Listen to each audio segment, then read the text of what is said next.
everybody. This is Joshua Hatton with One Nation Under Whiskey Podcast. I am joined today, and as always, by my good partner, my friend, my business guy, the dear Mr. It's been a long year, Joshua. It has been a long year. It's December, Jason. Did you realize it's December? I did. On December 1st, when I woke up, I realized it was December. Like, here we are. Mm-hmm. We're amongst it. We're amongst it. Do you say when you wake up on the first of any month? Do you do do you say rabbit rabbit? I don't. I'm not a superstitious fellow. I don't do it out of superstition. I just do it out of habit. But you understand it is a superstition. Like I get that it comes from like its origins are from superstition. But I don't think that like demons are going to enter me if I don't say rabbit, rabbit. Like I just do it because I don't know. It's just fun to say. So rabbit, rabbit. I tell you, the first month you don't say it, let's get back to where those demons are at. We've all seen The Exorcist. I bet you that's how it all happened. If she had just said rabbit, rabbit, there'd be no movie. There'd be no movie. That's it. But at least we'd have a bucket of popcorn. Right? But then Who Framed Roger Rabbit Rabbit would be a very different movie. Who Framed Roger Rabbit Rabbit? That's what I just said. Did you say Roger Rabbit Rabbit? Yes, that was... Oh shit, I didn't hear the second rabbit come out your mouth. I just heard Who Framed Roger Rabbit. I didn't hear the rabbit rabbit. There's no joke if you say Who Framed Roger Rabbit. Who framed Jessica Rabbit Guillermo Lomas? That's what I want to know. Oh, this is a winning intro today. We're on fire. And by we... Wow. I stepped on your joke. You said the joke, and I stepped on it, and... Oh, man, I apologize, Jason. Thank you. I appreciate your apology. Thank you. Thank you. Will you appreciate it? Do you accept it? I didn't hear that you accepted it. I just hope it makes it to the final edit.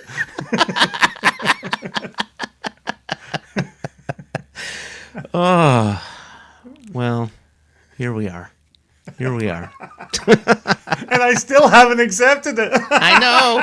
By the end of this episode, you will hopefully have accepted my... I'm just sitting watching you slow walking this episode. Like, terrible. He hasn't said it yet. He hasn't said it. If my gosh. If I walk this a little slower, he's going to accept my apology.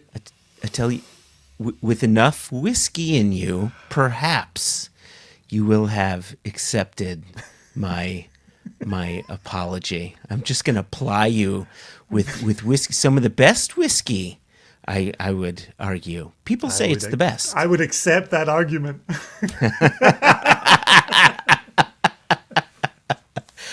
I am really excited for this conversation. Same. We have been sitting on... I mean, not literally. You always say that. You always say sitting on. What do we do then? What do we do if do we not sit on things? I don't know what that means. Like, we've been waiting to release. We've been holding for launch. Holding for launch, but I feel as if like with this particular launch, this is something that we've kind of hidden. We've not really teased it all. Like normally when we're talking about a release, we kind of tease, we kind of say, hey, something's going to be happening. But with this, we've kept really stum about what we're... Yeah, exactly. We haven't even whispered.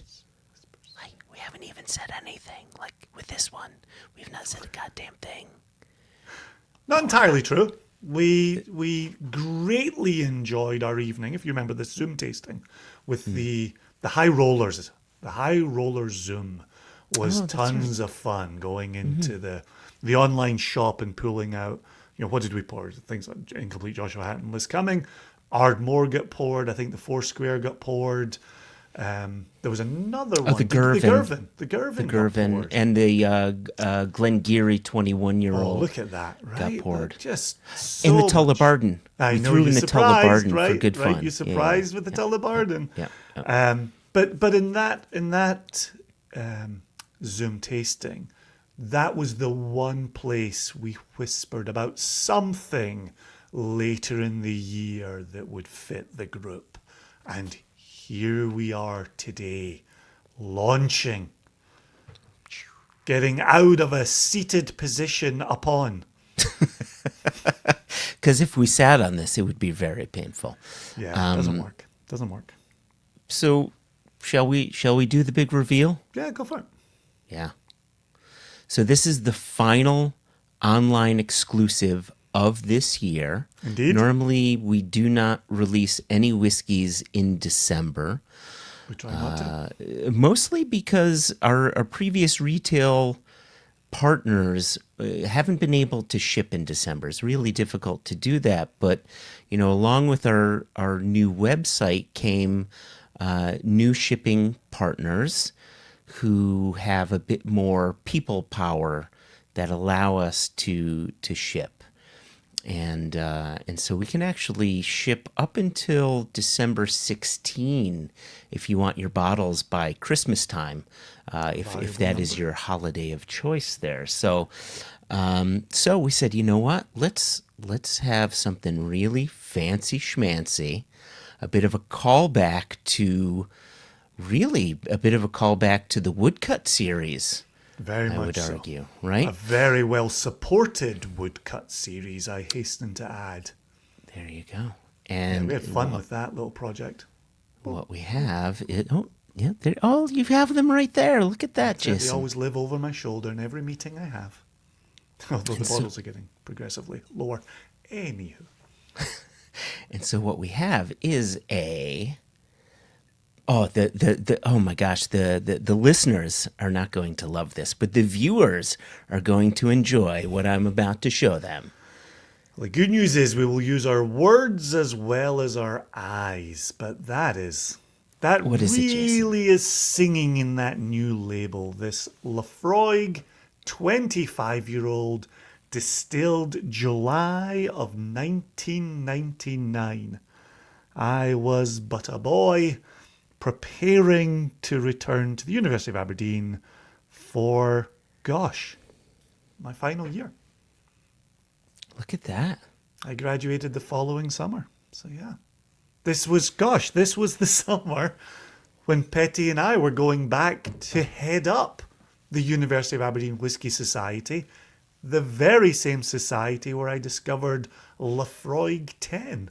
And that wasn't even Cask strength. That was straight up Laphroaig 10. Just the 10. Okay. Discovered that probably around about November, December of 1996. So Oh, wow. Okay, Yeah. so this is like bringing it on home for you. yeah, this is lovely. This was this was the Laphroaig of my decade. This was 96 and 99. Gosh, those are lovely, lovely numbers to see. Yeah, I loved your story where you said, you first get introduced with, was it Glenfiddich or was Yep. it Glenlivet? Glenfiddich, Glenfiddich. right? And then you had a Highland Park Highland Park. and then the Laphroaig, and it was like, okay, that's where it's at. This is the rabbit hole. This is the hole I am going down. Some might say the rabbit hole. I said that one a bit louder for you. Some might say the rabbit hole, Jason. Well played.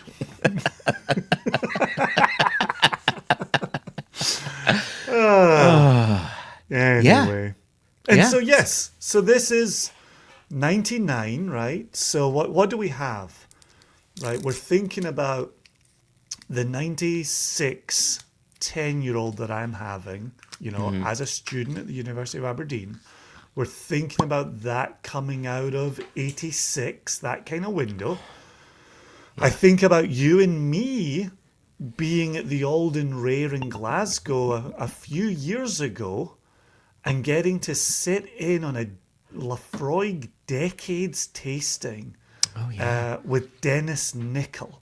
Yeah. Yep. And Dennis Nicol, if anybody doesn't know, was the distillery manager at Laphroaig between 1976 and 1980. Yeah.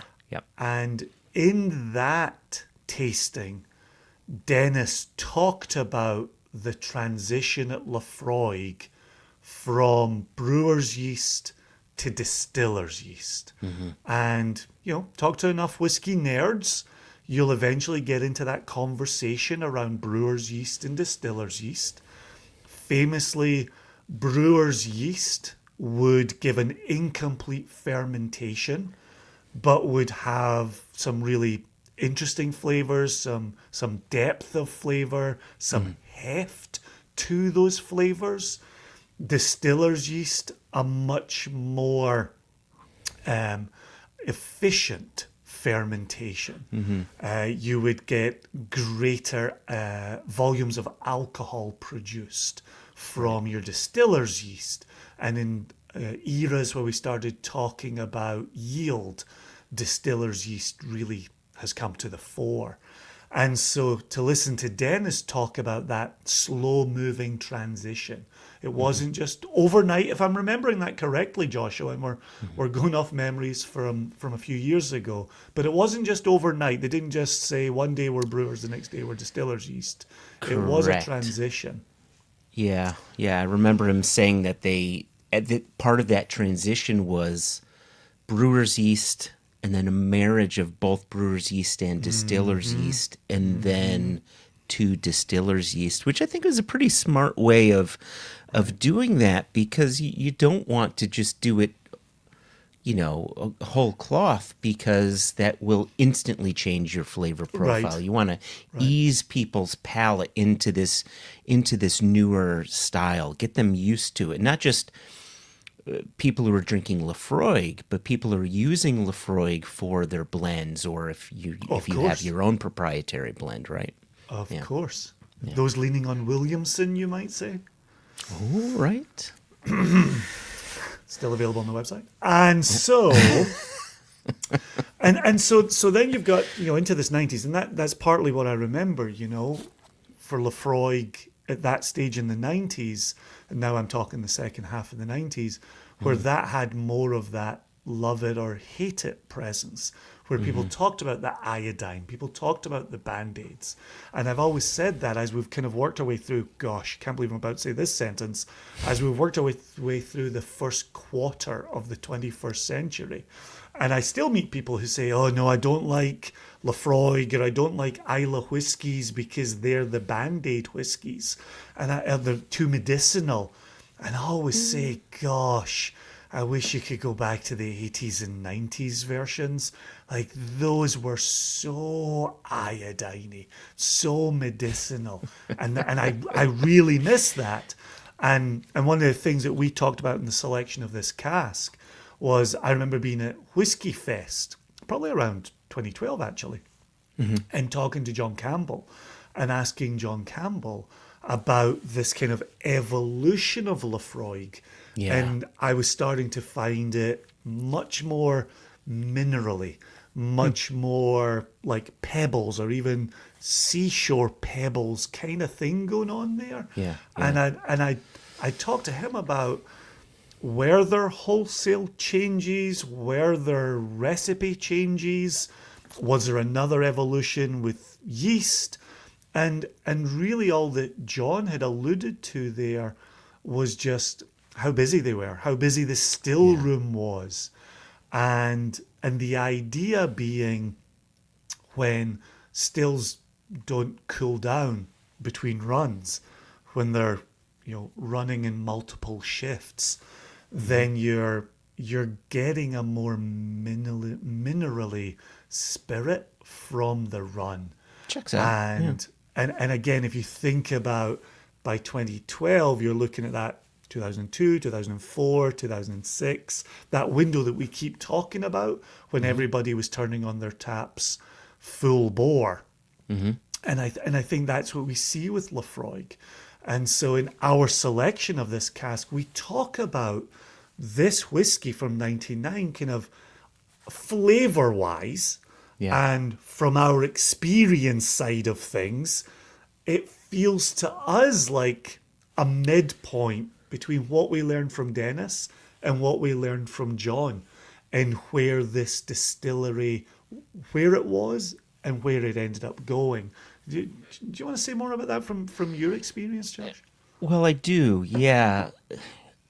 Because I think there's there are the two different kinds of Laphroaig. You know, if you think about I always found the 10-year-old to have that minerality to it. But if you think back to the older 15-year-old that I think ended up going away around 2012-ish or so, 2013 or so, that was always on the fruitier side, right? So if you reverse the math, we're looking at 1998 distillate, right?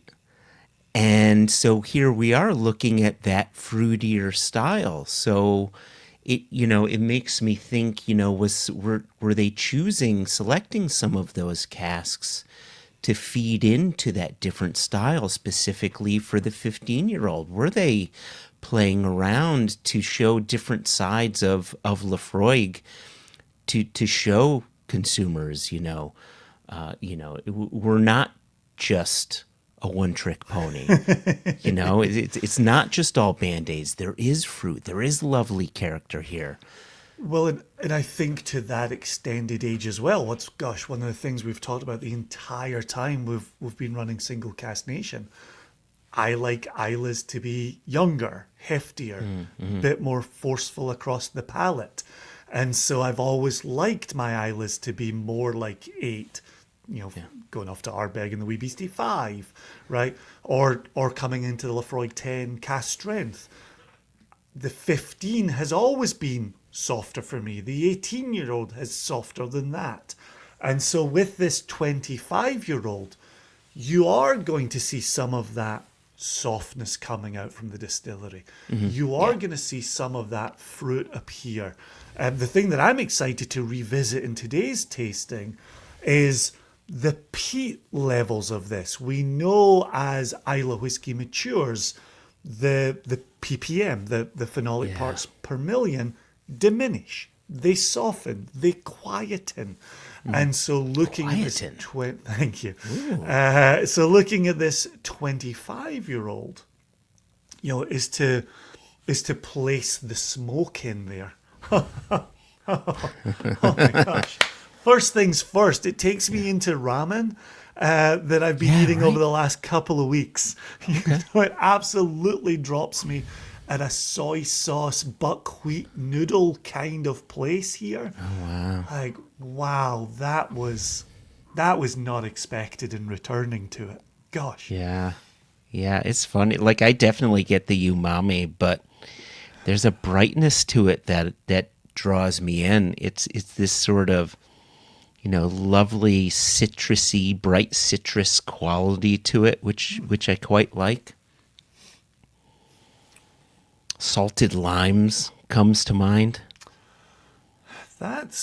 Did you mention that one when we were in Cask Selection? I think I did. Yeah. I think I must have. Salted limes is something that I usually attribute to Ardbeg, but I surprisingly got in this one, and it's something that I used to get in the old. Is something that I used to get in the old Laphroaig 18-year-old, which was always a favorite of mine. I used to love that Laphroaig 18-year-old. Always had a bottle on the shelf. I'm just thinking in returning here. Like, yes, we talk about we talk about that evolution of the Isla spirit, and we talk about the softening of the peat. But I've got soft coastal smoke, I've got gentle coal dust, and I've got oat cakes happening right here. Yeah, right. Like that I'm absolutely dropping in on. Like that malt is so beautifully present in there. And again, I'm just back from 2 weeks in Southern California and doing night after night after night, tasting after tasting after tasting. Tough job. Somebody has to do it. I'm honored. I'm honored to be out there representing Single Cask Nation. But one of the things I say early and often in our cask selections, we're looking for balance between spirit and wood. And what I also get to run into in Southern California is a group of nation folk who are so into refill bourbon maturation. Yeah. And one of the things that really drew us to this cask was 25 years undisturbed in refill bourbon. Yeah. This is spirit driven with, after 25 years, decent framing from the oak, but it is so spirit driven. And to have that malt be so present, that's what I'm digging. That's absolutely what I'm digging. A little bit of cinnamon coming in around the edges here. Oh, without a doubt. And I love what you said about the refill bourbon here. 25 years in refill bourbon allows the spirit to slowly tease out that oak, right? The oak just doesn't smash the spirit, right? Yeah. Oh yeah, see, I poured a little bit more than you. I got a proper hat and pour going on there. But it allows, the 25 years allows that spirit to slowly tease out the oak. I think the cinnamon is a bit of that component. I got a little bit of vanilla coming through. I got some charred coconut. I don't know if you've ever, like, do you shave coconut and then you toast it, but maybe you toast it a bit too much? I got that coming through, That just makes sense. right around the edges. And that to me is all oak driven, but the cereal, the malt cannot be ignored. I think you're spot on with that. It's the toasted sort of maltiness and the oat cakes and the peat is just so gentle. I tell you what the malt is doing for me, and Yeah. it's one of the aspects that I love about whiskey. Anybody listening to me over the years on the podcast, I talk about the people historically who have made the whiskey, and then I talk about the transformative power of being moved from where you're sitting to the distillery. And in just sitting here nosing, still have not tasted yet, just repeated nosing, this takes me to the malt floor, the malting floor at Laphroaig. Right? In my mind's eye, I can see myself crouching by the most recent batch of wet barley, and I'm picking it up and smelling it with the windows open and the coast right beside and the kiln right behind. I can absolutely see myself at the distillery just from nosing this. And that's another thing that we don't know, right? And we're just going by experience here. Is we don't know if this is malt that they brought in, Yep. peated malt that they brought in, or malt that they peated on site. And one of the things that we found is that whiskey produced from malt that they've peated on site tends to be fruitier. And it makes me wonder if this is from that, because I do find this to be a bit more on the fruity side. Is it fruitier because it's 25 years old and the peat is tamped down? Is it fruitier because of the time frame? Is it fruitier because of the floor maltings? Like, we don't know, and that's sort of the fun bit of it. Right. You know, I like guessing. You're speaking to what it means to be a whiskey geek. Yeah. Right? Yeah. Is to piece together experience, lectures, tastings, just gleaning every bit of information you've gathered over your time and just asking those questions about this particular dram. The oils Boy. are present on the palate. It is not dry and dusty.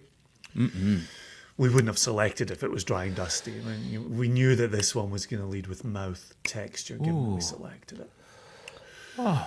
There's almost like a yellow rhubarb tartness to it. It's funny, right? This is why we taste together and select together, and when we can include Jess in a selection, we do. But you know, your focus has been drawn by this fruit, and that's the thread you're following. My focus has been drawn by the malt, and that's the thread I'm following. Like for me, I'm still exploring the peated barley as it's hitting my palate. I'm exploring the ground pepper in here. Right? I'm following the charred wood across the palate. Yeah, it's right, and I think that's one of the Saltiness. beautiful things about this whiskey. There's so many layers. I remember that experience when we selected it. It was like, there's the fruit, and you're like, no, Joshua, pay attention to that soot. I'm like, oh shit, shit, there it is. Oh my Right. gosh, right? And then, and it's just doing this and that and this and that, and it's Yeah, the sootiness of this really continues to tell a story and really runs as a through note here. The one thing I'll say is, given what we're saying in the intro about 96 and being there with some of the iodine, the medicinal, right? For me, this is more of the coastal. This is the salt. okay. It's the malt.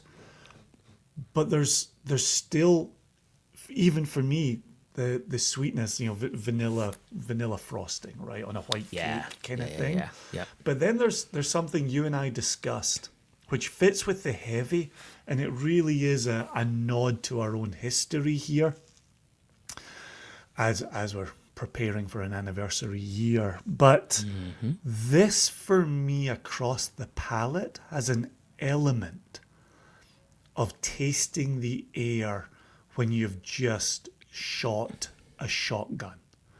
And that sense of spent shotgun shells Yeah. and how that passes across the palate. And again, it takes me back to the 80s as opposed to the 90s. But, I'm sure I've said all the things on the podcast at some point, but being a 14-year-old growing up in an agricultural community, all my friends lived on farms. All my friends had shotguns. We would go out and fire shotguns. And when that wind, that breeze just brings it back across your face, Yep. you get a little across the palate. That is such a grounding element. I think speaks to some of that sootiness that Yeah. we were discussing when we selected this cask. Yeah. Oh my gosh. It takes me back to our Kilhoman 4-year-old, right? Spent shotgun shells. And it takes me back to going, clay pigeon shooting with my dad at the range with 12 gauge and 20 gauge shotguns. Like that was some bonding time with my dad. I loved shooting. And just as you mentioned the Kilhoman, then people looking at the label while holding a little pour and be like, oh yeah, I see what you guys did for the American market, spent shotgun shells, and then oh shit, that is spent shotgun shells. It's like, yeah, that's why we wrote it. We weren't pandering. We really got spent shotgun shells for that Kilhoman back in the day. So, and again, I don't think we've written spent shotgun shells in the in the years, the intervening years, and yet it absolutely comes to mind on this Laphroaig. And again, right, everyone's mileage may vary. And so the experiences I had at 14, the experiences you had with your dad may be different from someone else's experiences. Maybe that will manifest in a different way for you. But I think you will find the wood is present, the char is present, the soot is present, the grain is present. You're going to find all those things. They're just going to connect to different memories for you.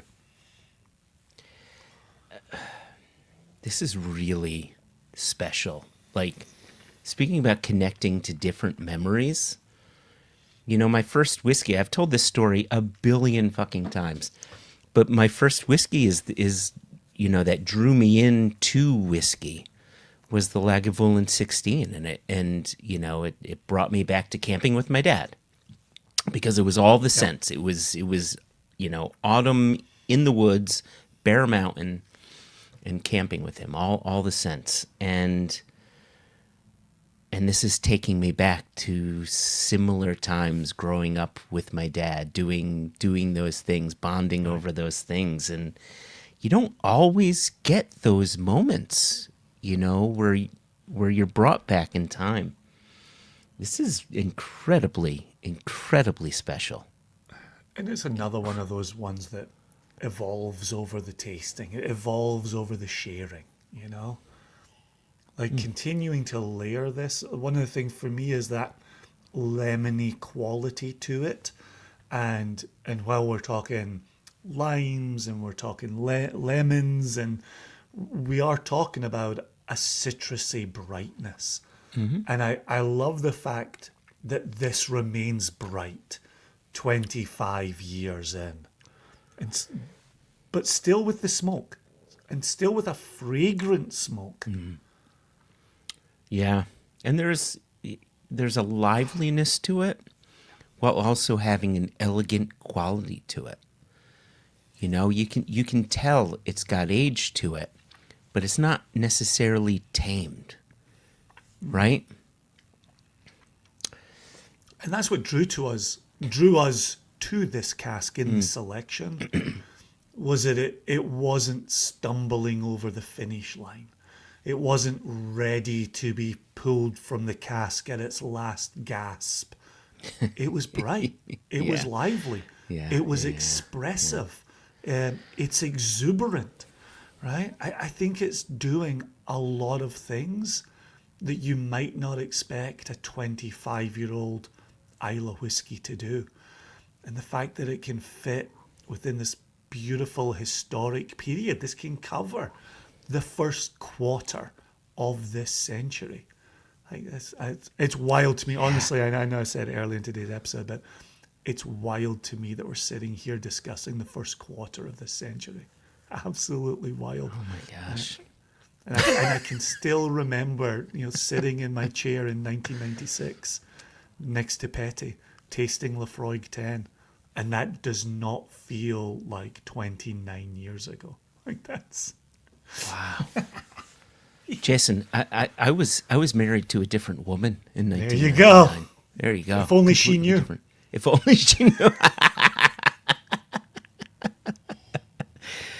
Oh gosh. All right, give us a banner. Yeah. We've reached the banner portion. Before I do that, let me point this out too. We've been releasing Williamson after Williamson after Williamson. It's been a while since we've released a Laphroaig. Yeah, it's lovely, lovely, lovely to see that name back on the label. That's Right. really important. And I know there's a wink and a nudge, and folk know what Williamson is, and people thought they knew what Laughing Frog was. They were right. But to be able to put Laphroaig front and center, it means a lot. It really means a lot. They were my first head over heels in love affair at the University of Aberdeen. Right? They meant so much to me. And so to get that name back on the label, and at 25 years old on the back of a 1999, huge, really, really huge. I absolutely celebrate that fact. And in the new livery, love that new livery, love the nation on that label. There you go. 25 years old. 171. 171 bottles, not a lot. Ooh, okay. Here's what I love about this. You've got... Oh, where'd my banner go? It went away. Said that was going to happen. Oh, boy. Oh, it goes away after 10 seconds. Oh, quick. Everybody who's watching YouTube, look, before it goes away. There Is have that been 10 seconds? That feels a lot shorter than 10 seconds. There have been so many wonderful distillery-owned Laphroaig single casks, 9, 10 years old, and you and I have gotten a few of them. The PX I Love You from Julio's comes to mind. Yep. Warehouse Liquors released a 9-year-old, I think, from a refill French oak cask.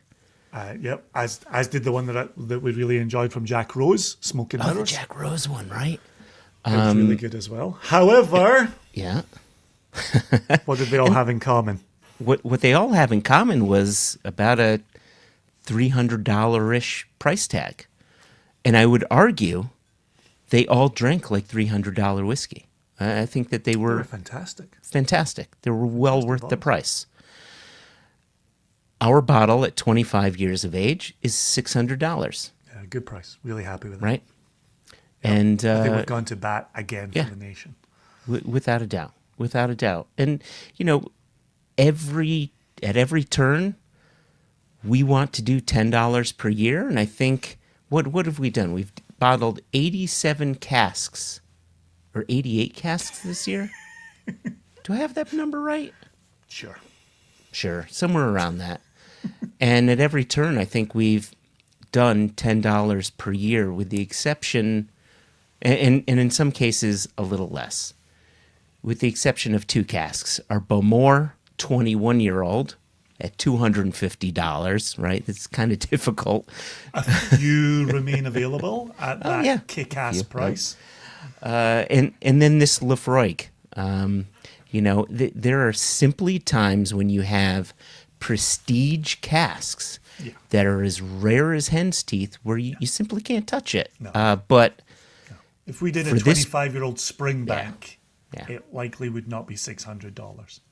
It'd likely be $3,000, right? So here we are. We definitely still are going to bat and then some at this price tag, and we are incredibly proud of it. Love it. Love the liquid is exceptional. It's an older cask, not a place we tend to dip our toes. We tasted this as part of a larger batch of samples, and we said that has to be a special end of year festive release. That's exactly what we leaned into. That's exactly what we did with it. I think this will bring great cheer to any gathering where this is shared. I think this is really a really special bottling, and the nation supports us. The nation knows what we're here to achieve, and I know Laphroaig is near and dear to a lot of hearts out there. So dip into 99. Dip into 20th century Laphroaig. It's your last and I would argue if you've purchased the woodcut series, this falls right into line with that woodcut series. Absolutely. Fit it in. Then open it up and share it. The holidays are a-coming, right? Yeah, I'm excited to open my bottle. I'm excited to share that around. You know what I'm going to do, Jason? Tell you what, December 6th, that's this coming Saturday, by the way. It's a very important day. Just when I was getting ready to accept your apology. No more. It's off the table. It's back off the table. It is Christopher Swede-Scott Hallstrom's birthday, Jason. Incorrigible. Incorrigible. It is also Raj Sabarwal's birthday. Incorrigible. Your face is getting redder and redder, That's because I've been drinking. But it is also my birthday. Incorrigible. Apology not accepted. Apology not accepted. But look at this. I'm turning 52, and so I've decided I'm only going to be drinking 25-year-old whiskeys. I'm just going to reverse them. That's my plan. I'm going to be drinking 25-year-old whiskeys on my 52nd birthday. There you go. That's like my mother-in-law who decided she was turning 83. Who decided she was turning 38 by turning her 83 back to front. So this there is you how go. we do it. Well, happy birthday to you when it arrives, Raj. Christopher, of course. Special wishes to you all and to anybody having a birthday. Before we get out of here, Joshua, throw up the banner about subscribing.